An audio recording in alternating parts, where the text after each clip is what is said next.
अस्सलाम वालेकुम दोस्तों, इंडियस अकेडमी में आपको दोबारा वेलकम करता हूं। आज हम रेस्पिरेशन के दो प्रोसेस पढ़ेंगे, एक है ब्रीथिंग और है गैसियस एक्सचेंज। तो रेस्पिरेशन हमने पढ़ा था, थोड़ा इंट्रोडक्शन के बारे में पढ़ा था, लेकिन उसके दो प्रोसेस हैं, एक ब्रीथिंग एक गैसियस एक्सचेंज।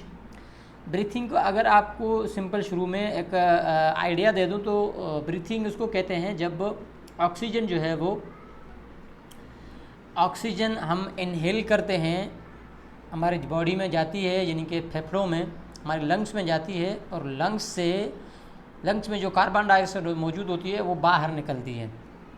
इस प्रोसेस को हम ब्रीथिंग कहते हैं। वो कैसे होती है इसको हम इसमें बयान करते हैं। इसमें ये सिंपल सा, ये ज़्यादा पढ़ने की ज़रूरत नहीं है। इसमें सिंपली ये बता रहा है कि आप क्या एक दिन खाने के बगैर रह सकते हैं, तो हाँ रह सकते हैं।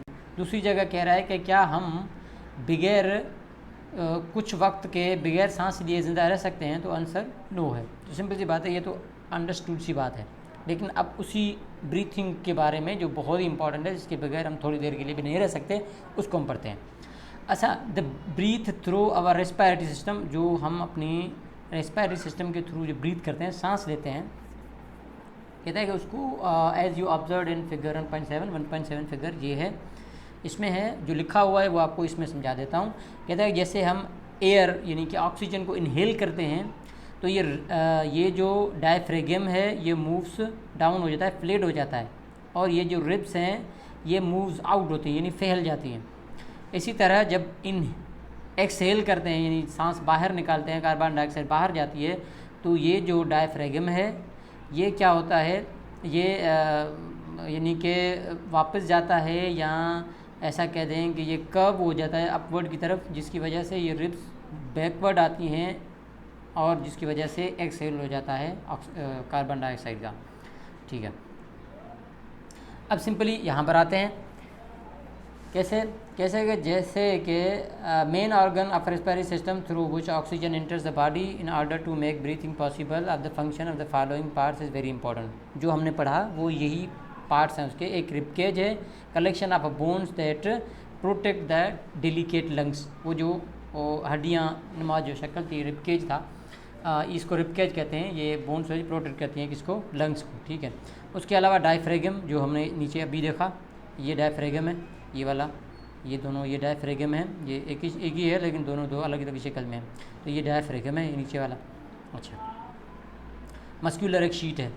अच्छा, उसके बाद ये थ्रोसिक कैविटी है या चेस्ट कैविटी है। प्रोटेक्ट्स रेस्पिरेटरी सिस्टम, ये भी क्या करती है, प्रोटेक्ट करती है किसको, रेस्पिरेटरी सिस्टम को। ये तीन चीज़ें आपने जहन में रखनी हैं। अच्छा, अब है इसको, अगर ब्रीथिंग को हम सिंपली बयान करें एग्ज़ाम वगैरह में लिखने के लिए, तो इसको इस तरह लिख सकते हैं। ये सिंपल जो बड़े लफ्ज़ों में, यानी कि बड़े फ़ॉन्ट्स में लिखा हुआ है, हाईलाइट भी कर लेता हूँ इसको। Breathing is a physical process in which oxygen is take inside the body and carbon dioxide is given out from the body. जब हम ऑक्सीजन को इन करते हैं बॉडी में और कार्बन डाइऑक्साइड को बाहर निकालते हैं बॉडी से, इसको हम कहते हैं ब्रीथिंग। ठीक है, अब ब्रीथिंग के दो प्रोसेस हैं, एक है इनहेलेशन, ठीक है जी, दूसरा है एक्सहेलेशन। ब्रीथिंग के भी दो प्रोसेस हैं। जिस तरह रेस्पिरेटरी सिस्टम में हमने दो पार्ट्स किए थे, तो इसी तरह ब्रीथिंग में दो पार्ट्स हैं। कौन से, एक जब ऑक्सीजन को इन करें, इन ऑक्सीजन, जब ऑक्सीजन इन होती है तो हम उसको इनहेलेशन कहते हैं। जब कार्बन डाइऑक्साइड बाहर जाती है तो एक्सहेलेशन। जब बाहर एक्सहेलेशन, इन यानी अंदर जाना, इनहेलेशन। जब ऑक्सीजन आती है तो इनहेलेशन, जब कार्बन डाइऑक्साइड बाहर जाती है तो एक्सहेलेशन। ठीक है, ये सिंपल था तो प्रोसेस। अच्छा, ये तो हमने पहले आपको समझा दिया, फिर भी ये पढ़ लेते हैं जो उन्होंने लिखा है। कहता है कि जब हम ब्रीथ इन करते हैं, यानी इनहेल करते हैं, तो डायफ्रेगम ये जो है ये क्या फ्लैटन हो जाता है, सीधा होने लगता है। Cause the ribcage to move out thus enlarge the chest cavity, जिसकी वजह से ये जो रिबकेज है ये बाहर जाता है, जिसकी वजह से हमारी जो रिब केज है यानी कि चेस्ट कैविटी है जो बढ़ जाती है, बड़ी हो जाती है। इसी तरह आगे इसमें कहता है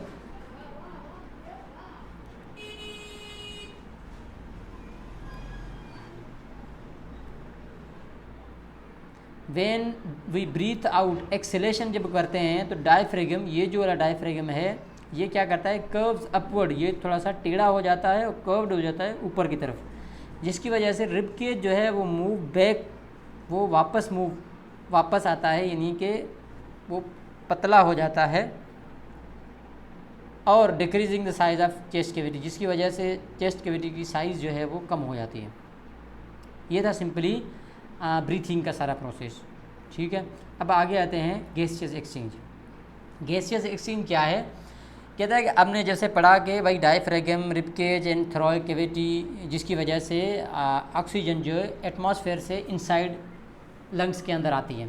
ठीक है, जैसे हम सांस ले रहे हैं, सांस आ रही है, तो यहाँ तक तो था ब्रीथिंग प्रोसेस, लेकिन अब वो अंदर ब्रीथिंग प्रोसेस तो हो गया, यानी कि हमारे इसमें लंग्स में आ गया, सांस तो आ गई, ऑक्सीजन आ गई। अब उसने आगे क्या काम किया, वो ये आगे क्या किया, उसके अलावा उनमें कार्बन डाइऑक्साइड कहाँ से आ गई, लंग्स में। जब लंग्स में देखो हम सांस लेते हैं, इनहेलेशन करते हैं, तो ऑक्सीजन तो बाहर से आती है, लेकिन फिर वो जाती कहाँ है, लेकिन जब हम सांस को बाहर निकालते हैं तो कार्बन डाइऑक्साइड आती है, वो कहाँ से आती है।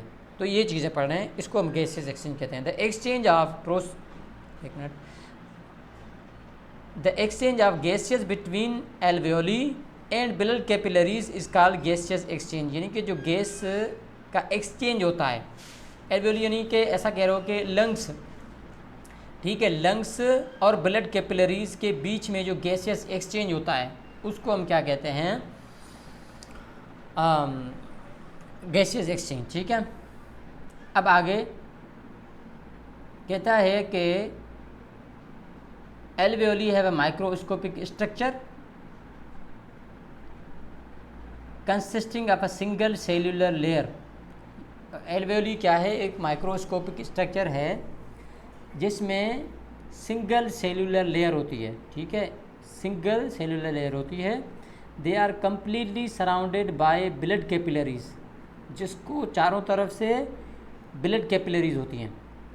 अच्छा, ये आप देखें, यहाँ पर देखें, ये एक एल्वेओली है। ठीक है, इसके चारों तरफ आप ये देख रहे होंगे ब्लड कैपिलरीज हैं। ठीक है, यहाँ पर देखें ऑक्सीजन मूव्स इनटू ब्लड, यहाँ पर जो ऑक्सीजन एल्वेओली में आई वो मूव हो रही है किसमें, ये कैपिलरीज में। उसके अलावा जो कार्बन डाइऑक्साइड था वो moves out of a blood, यहाँ से देखें ये जो ब्लड कैपिलरीज जो लगी हुई हैं इनमें से अंदर फिर किसमें आया, एल्वेओली में आया। यहाँ से फिर एक्सहेल होके बाहर कार्बन डाइऑक्साइड जाएगा और वहाँ से जो इनहेल आया यानी कि अंदर जो ऑक्सीजन आई वो इनके ब्लड कैपिलरीज में गई। अब यहाँ पे डिफिनेशन में समझते हैं। अच्छा, when oxygen inter inside the alveoli the diffusion process अकर, जिसकी वजह से डिफ्यूजन प्रोसेस अकर होता है जब ऑक्सीजन इंटर होता है एल्वेओली में।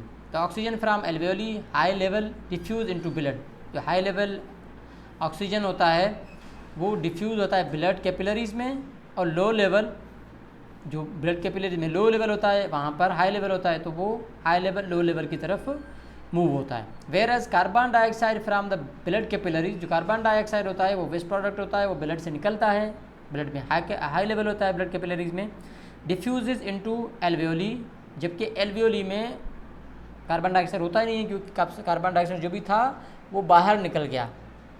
ठीक है, तो वहाँ से लो लेवल था तो वहाँ हाई लेवल से लो लेवल की तरफ आ गया कौन, कार्बन डाइऑक्साइड। अच्छा, when carbon dioxide reaches the alveoli it moves toward bronchioles, bronchi, trachea, larynx, pharynx and finally leaves the body through nostrils. This is called exhalation. As we discussed earlier, blood transports oxygen to the cells where it reacts with food to give energy. अच्छा, simple सी बात है, कहता है कि जब ये carbon dioxide alveoli में पहुंचा फिर क्या हुआ, ये ब्रोंचियल्स तक पहुंचा, फिर ब्रोंची, फिर ट्रेचिया, फिर लिरेंक्स, फिर फ्रेंक्स और फिर फाइनली लिया जाता है हमारी बॉडी को